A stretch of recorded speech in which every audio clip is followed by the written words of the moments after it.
Hello and welcome to Captain's Dry Dock, and in the dry dock today we'll be working on the communication badge from the TV show Picard. Let's make it real.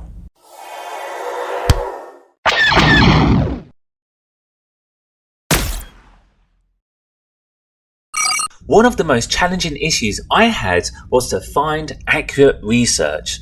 As this is a new TV show that still uses its props, none at the time of filming this video have found themselves in private collectors' hands. But after asking for help on various forums, some of my followers were kind enough to send me close-up photos of one they seen in an exhibition, and also measurements, which is brilliant. So a big thank you goes out to them so I could make this badge a reality. Compared to the Next Generation and Voyager badges, the Picard Show badge is really simple to make in 3D CAD software. You can even make a decent version by cutting it out of plastic card and gluing it all together, as the badge is mostly flat. First, I made the delta the same way I did on my previous badges. Now I've posted links below if you want to check those out, because I go into a little bit more detail. But one thing I've noticed has been a consistent absence with many replica badges is the missing fillet in the delta, also how the badge is made. Looking at the reference photos, it's clear the badge is not moulded as a single piece, but in fact 3 pieces that sit on top of each other, that being the 2 bars and the delta. Then it's a case of adding the magnetised backplates.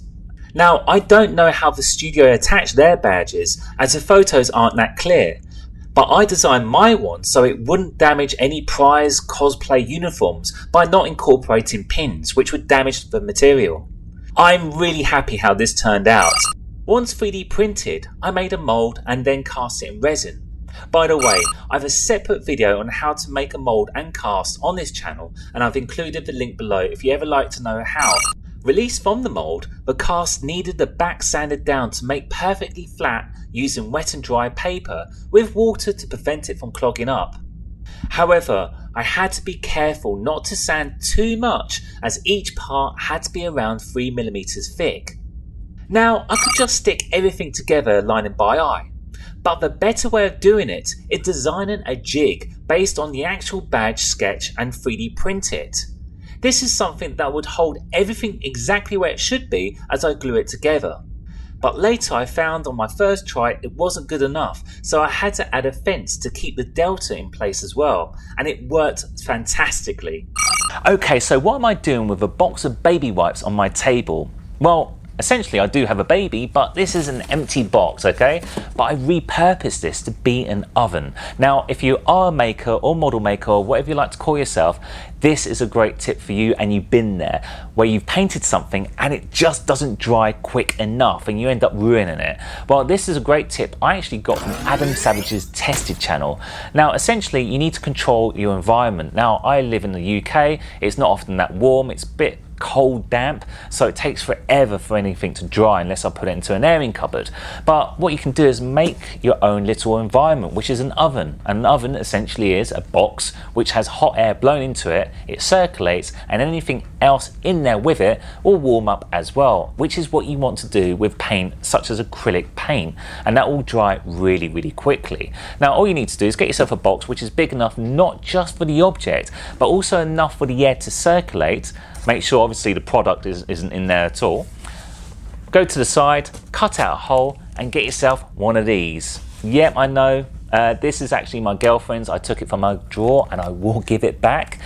Put it on a low setting. I recommend that because you don't need a high setting because of 2 reasons. Number 1, health and safety, hot object, flammability, just in case, and number 2, you don't want to warp the object inside because it may be made of a material that's susceptible to high heat, but a low heat is all you need because it circulates and just stays at an ambient temperature. Pop it into the hole like so, switch it on, and then leave it for 5-10 minutes. I don't recommend leave the room. Always be around it to keep it attended. And yeah, any objects you need to dry very quickly, pop them in there, and that's it. Oh, make sure they're stuck down because the air is blowing around. I had one of my objects just blow around in there and whisking away because it wasn't stuck down. So beware. Just make sure it's stuck down as well in there. And that's it. 5 or 10 minutes, job done. And I kid you not, this badge it was done in no time compared to the other badges where I literally had to wait 2 hours to 24 hours. When I say 24 hours, because sometimes it takes 24 hours for the paint to harden where you're able to sand it. Can you imagine after 10 minutes you can do that? Anyway, that's a tip I got from Adam Savage's Tested, but you can thank me if you found out about this from this channel. Before painting the bars, I outlined where the delta would sit and masked them off. This is really important, as you want to make sure the glue sticks to the material, making a strong bond, rather than on the paint where it will just peel off. Now the magic moment of everything coming together. With a steady hand, I'm careful not to add too much glue by applying it with a toothpick. Too much means it will squish out and make a mess of the paint job. Too little will make it easily snap off. Once set, it's time to add the thin 1mm super strong magnets. Now, I've already prepped the locations for them using a flathead drill bit of the exact same size, which will make them embed into the resin and make it flush. And then it's just a case of popping them in, making sure the polarity is correct so to be attracted to the backplate magnets. To further push for quality and usability, I decided to add sticky back velvet on the top. I copied over the digital design of the outline of the bars from Fusion 360 into the Silhouette Cameos program. This means the shapes will be exact to the bars and can be stuck on without any trimming required. Then for the last piece of detailing. This isn't canon, but I think it's a really nice touch for the wearer. A pearlescent ID vinyl sticker on the back with the wearer's name, rank and serial number. For my serial number, I used the first US air date of the Picard show. Let's talk about chrome. Now, getting the chrome effect is not difficult, trust me. This is how I've been doing it for years. Now, all automotive centers will have a version of a chrome paint. Now, this is the one that I get from Amazon. It's cheap, and after a couple of coats, it's almost like a mirror-like effect. Now, the one big tip I say about the chrome effect or any metallic, make sure your base coat is black. Let that dry, couple of coats of chrome, ta-da, job done. Now, the one thing I love about the chrome effect, there are many ways of doing it, and I've seen this way as well. Silver ink. So those silver metallic pens you can get in stationery shops, well, you can buy the refills and you can pour that directly into your airbrush and spray it onto your item and get the chrome effect. Now, I tried this. I don't think personally it's as good as the paint, but if you use it and you're happy with it, so be it. But one thing I found about it was the price. It's hugely expensive to get that effect compared to the automotive paint. So that's why I would still stick to the automotive way of doing things. Now, getting the chrome effect hasn't been the issue about this build. The issue has been protecting it. Now, with a prop, an item like this, especially this badge, it's going to be held quite a lot. It's going to be touched. Grubby little mitts are going to be all over it, so you have to make sure the paintwork is protected.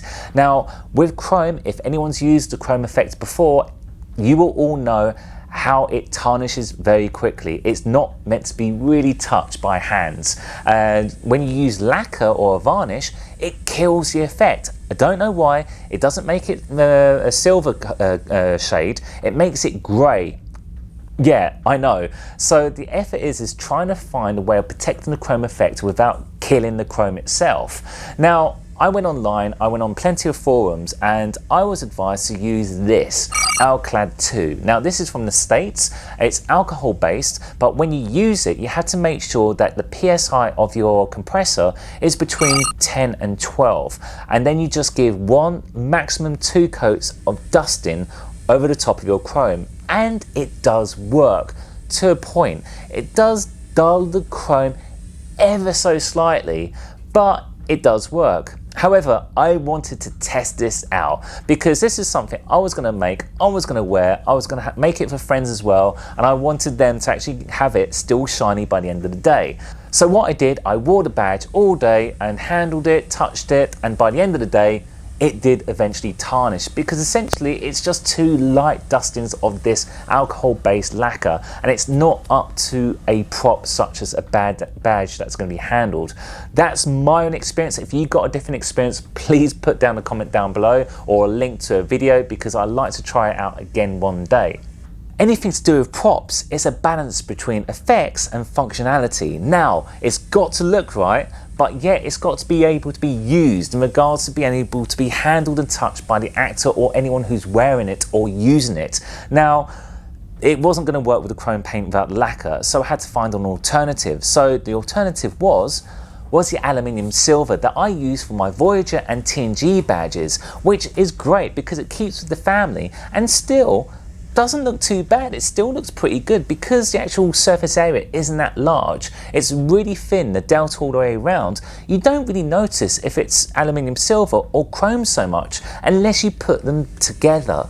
And for me, that was a really nice balance. It did work and it was protected. So that's the route I went. Yes, you may have seen some badges online before, or actually any other objects or items where they've got the chrome effect and it's protected. But I wager not. It's probably made out of metal and it's been polished up, or it has a process called vacuum metallizing. Essentially, this is something I've done many years ago on a big project where a charge has been put through the object and it's bombarded by particles, and then those metallic particles adhere to the surface and you get a lovely mirror-like finish. It's fantastic, however, it's super expensive. So if you're doing mass production or big items, yeah, it's fine. But when you're making a few of these things, it's not really worth it. And also, in fact, it's actually susceptible to masking. So I worked on a project many years ago for a company on this massive model, and it had chrome all over it but needed painted parts. And when I put masking tape on and took it off, it ripped off the silver vacuum metallized effect. So it is still quite delicate. But if you've got any experience of being able to get the chrome effect and protecting it through wear and tear of people touching it and holding onto the object throughout the entire day, please leave a comment down below because I'd love to have your feedback.